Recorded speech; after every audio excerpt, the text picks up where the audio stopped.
সফলতার দেখা মিলে না। বাঁচতে হলে, সারভাইভ করতে হলে, টিকে থাকতে হলে আপনাকে পরিশ্রম করতে হবে। এই পৃথিবীতে কেউ কাউকে জায়গা করে দেয় না, এখানে জায়গা করে নিতে হয়, ঠিক কিনা বলেন? আপনি যদি পরিশ্রম করেন, পরিশ্রমে যে ঘাম ঝরে শরীর থেকে, পরিশ্রমের ঘামে জন্ম নেয় সফলতার বীজ। আপনি যখন হাড় ভাঙা পরিশ্রম করবেন, এই পরিশ্রমে যে লোনা পানি বেরোবে, যে ঘাম বেরোবে, এই ঘামেই জন্ম নেয় সফলতার বীজ। এবং সফলতার কোনো শর্টকাট হয় না প্রিয় ভাইরা। অনেকে অল্পতে সফল হতে চায়, শর্টকাট খুঁজে, আসে না নাই? না, সফলতার জন্য আপনাকে লং কাটে যেতে হবে। ওখানে কোনো লিফট থাকে না, সিঁড়ি বেয়ে উঠতে হয়। অনেকে চায় যে সফলতার লিফটে উঠবো, সুইচ চাপবো, সাকসেসফুল ইন লাইফ। না, এত সহজ না, আপনাকে সিঁড়ি বেয়ে উঠতে হবে। তাহলে পরিশ্রমের কোনো বিকল্প নেই।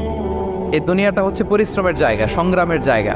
আপনি সফল হতে হলে আপনাকে পরিশ্রম করতে হবে।